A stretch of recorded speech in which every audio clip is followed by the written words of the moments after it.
Su txikien itsasoa deituriko ekimena aurkezteko elkartu gara gaur hainbat eragile.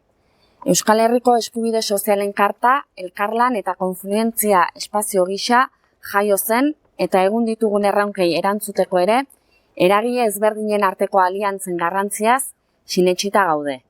Horregatik jarri dugu martxan Su txikien itsasoa ekimena, trantsizio ekosoziala elkarrekin pentsatzeko.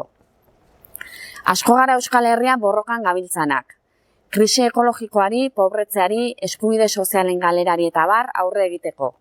Eta feminismotik, ekologismotik, langileen eskubideak eta bizibaldintzak erdigunean jarriz, gerraren aurka eginez, bizitza bizigarrien alde eta abar luze bat, denon artean eraikitako eta denontzako trantsizio ekosozial justu bat eraikitzeko.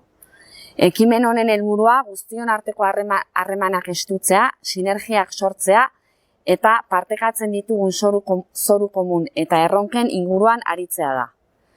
Su txikien itsasoa ekimenak Euskal Herriko eragile sozial eta sindikalen zein herri mugimenduen arteko topaketa jardunaldi bat antolatzea proposatzen du. Zertarako?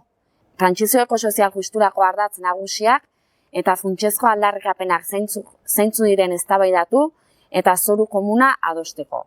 Eta horren alde, modu ahalik eta koordinatuenean eta jarraituenean egiteko agenda sozial partekatuaz aritzeko. Beharrezkoa deritzogu gure arteko zoru komuna eraikitzeari, eta ekimen honek ekarpena egin nahi dio helburu horri. Jardunaldi topaketa irailaren 30ean egingo dugu Ozaetako Garaion sorgigunean. Beraz, data gorde. Izena eman eta bertaratzera gonbidatu nahi ditugu eragile sozial, sindikal eta herri mugimendu ezberdinak eta hauen parte diren kideak. Gainera, eztabaida prozesuan eraikitze aldera hitz egin eta entzun logikan oinarrituta egiten ari garen prozesuan parte hartzeko gonbita ere luzatu nahi dugu. Honen helburua eztabaidaren oinarria ahalik eta eragile gehienen artean eraikitzea da.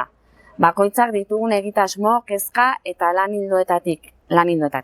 Horrela, irailaren 30ean jakintza eta esperientzia horiek konpartitu eta trantsizio ekosoziala eraikitzeko funtsezko bezala jotzen ditugun ardatzak sakondu nahi ditugu. Hori da, gaur Euskal Herriko eskubide sozialen kartatik aurkeztu eta zabaldu nahi dugun egitasmoa. Euskal Herriko eragile sozial, herri mugimendu, sindikatu edota militante sozialei irekia. Berriro diogu, sinetsita gaude su txikien itsasoa piztu behar dugula. Trantsizio ekosoziala elkarrekin pentsatu eta horren eraikuntzan elkarrekin ekiteko. Irailaren 30ean ikusiko dugu elkar.